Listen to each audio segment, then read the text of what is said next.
Next 9 news में आपका बहुत बहुत स्वागत है। मैं हूं आपके साथ अबरारुल हक रहमानी।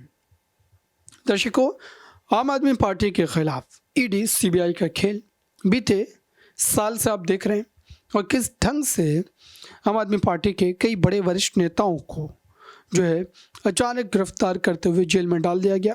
शुरुआती दिनों में ये लग रहा था कि इस पूरे मामले पर एक दो सुनवाई में कहीं ना कहीं हल निकलता नजर आएगा और उन्हें जेल से रिहाई भी मिल जाएगी, लेकिन ऐसा होता हुआ बिल्कुल भी दिखाई नहीं दिया।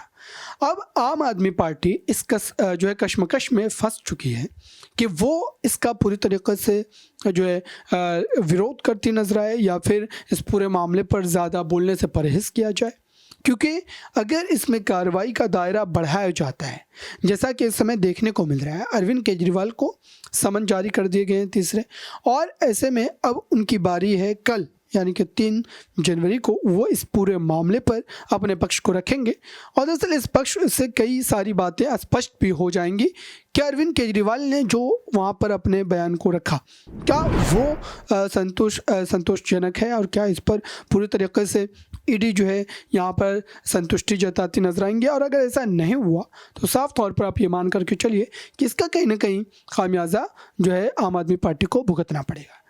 अब ऐसे में आपको ये बताएं, आम आदमी पार्टी की, अरविंद केजरीवाल की, उनके कार्यकर्ताओं की, पार्टी के पूरे जो है तमाम बड़े नेताओं की इस पूरे मामले पर किस तरीके की तैयारी है वो भी आप समझ लीजिए। दरअसल 4 जनवरी से यानी कि पेशू से एक दिन के बाद ही इस पूरे मुद्दे पर फिर से अरविंद केजरीवाल कहीं ना कहीं जनता का ध्यान अपनी तरफ आकर्षित करना चाह रहे हैं और इसको लेकर के उन्होंने एक अभियान की भी शुरुआत करने की बात कही है। हालांकि इससे पहले भी एक अभियान चलाया जा चुका है, मैं भी केजरीवाल का।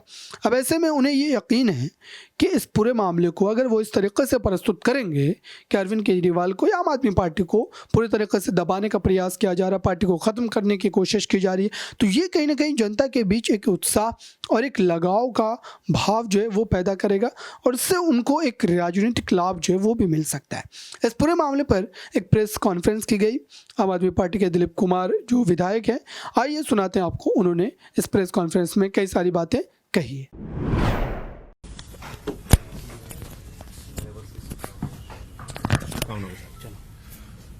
सबसे पहले इस प्रेस कॉन्फ्रेंस में आए हुए आप सभी साथियों को आज 1 जनवरी 2024 पहला दिन है इस साल का।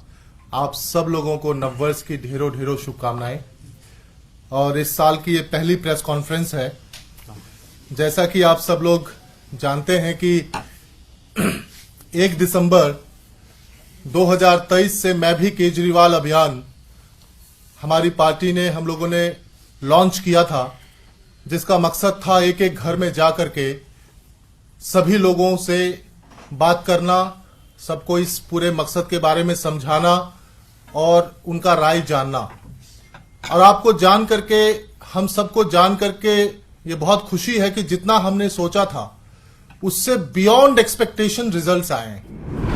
आप सोचिए कि हमारे कार्यकर्ता एक एक घर में जाकर के एक एक लोगों से बात किया, डिटेल में बात किया, किसी normal door to door campaign की तरह नहीं, एकदम डिटेल में सब लोगों से चर्चा किया। और जो नंबर ऑफ घर हैं जो हमारे कार्यकर्ताओं ने कवर किया है मैं भी केजरीवाल अभियान के तहत, वो है 23,82,122। 23,82,122 घरों में हमारे कार्यकर्ता घर घर जाकर के डिटेल में पूरे मुद्दे को चर्चा किया और उनका जो है उनकी राय क्या थी, सब चीजों को उन्होंने रिकॉर्ड पर लिया, जो कि लगभग 24 लाख घर होते हैं।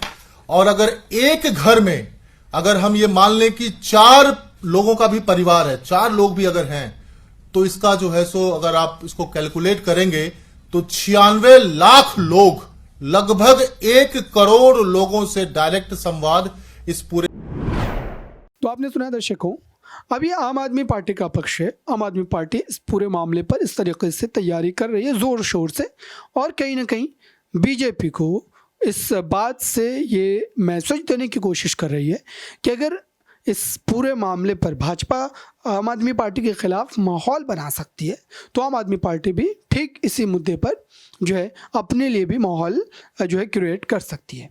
अब ऐसे में सवाल ये भी उठ रहे हैं कि आखिरकार क्या अरविंद केजरीवाल का इंडिया गठबंधन में जाना और इस गठबंधन में जाकर के सक्रिय रहना, जो है सीटों को लेकर के तमाम बैठकों में पहुंचना, ये भारतीय जनता पार्टी को चुभ गया है, क्योंकि उन्हें ये लग रहा था कि आम आदमी पार्टी अगर अलग थलग चुनाव लड़ेगी तो कहीं ना कहीं उसका फ़ायदा भाजपा को मिलेगा, क्योंकि इससे वोट जो है पूरी तरीके से बिखर जाएंगे। लेकिन अब ऐसा होता हुआ नजर नहीं आ रहा है। इसी पूरे मामले से जुड़ा देखिए इस रिपोर्ट को। भारतीय जनता पार्टी किसी भी हद तक जा सकती है। लोग पूरी तरह कन्विंस हैं कि भाई ये जो भी कर रहे हैं गलत कर रहे हैं, लेकिन आम जनता की 98% लोगों की राय ये थी कि परिस्थितियां कुछ भी हो, चाहे वो अरविंद जी को गिरफ्तार कर ले तो जेल से सरकार चले, किसी भी परिस्थिति में अरविंद जी इस्तीफा नहीं दें, ये आम राय जनता की बनी। और जिसको हमने बहुत लंबी बात की लोगों के साथ, लोगों को कन्विंस किया। जैसा कि अभी ऋतुराज भाई बता रहे थे कि करीब 1 करोड़ लोगों तक हमारी पहुंच रही इसमें, जिसमें कि आम लोगों ने ये समझ पाए हैं कि ये पॉलिटिकल वेंडेटा है। इसको भारतीय जनता पार्टी, क्योंकि दिल्ली में लगातार हारी, पंजाब में हार गई, तो उनकी फ्रस्ट्रेशन है और किसी हालत में वो आम आदमी पार्टी को खत्म करना चाहते हैं, इसलिए वो अरविंद जी को गिरफ्तार करना चाहते हैं। और ये जनता को समझ में आया और जनता ने कहा कि किसी भी हालत में अरविंद जी को इस्तीफा नहीं देना चाहिए, चाहे सरकार जेल से चलानी पड़े और चाहे परिस्थितियां जैसी भी रहें। कुलदीप भाई इसके बारे में थोड़ा सा बताएंगे। जो जनसंवाद हमारा शुरू अब आगे का अभियान के बारे में हमारे साथी वाइस प्रेसिडेंट दिल्ली के कुलदीप जी आपको बताएंगे। आ जाएगा। तो जैसा अभी सभी साथियों ने बताया, तो कुल मिला के दिल्ली में 44 लाख घर हैं और उन 44 लाख घरों में से लगभग 24 लाख घरों तक ये डोर टू डोर गया है। मतलब बहुत बड़ी संख्या में हम लोगों के पास तक पहुंचे हैं। और अब जब हम डोर टू डोर जो हमने किया है उसका जो पूरा निचोड़ है वो अब जनसंवाद के माध्यम से आगे बढ़ेगा। अब हर वार्ड के अंदर हम जनसंवाद आयोजित करेंगे, वहां दिल्ली के लोगों की राय लेंगे, क्योंकि आप सबको पता है कि मुख्यमंत्री जी से हमने ये निवेदन किया था, माननीय मुख्यमंत्री जी से, कि अगर भारतीय जनता पार्टी इस गंदी राजनीति चलते हुए इस तथाकथित शराब घोटाले में जो पूरी तरह झूठा।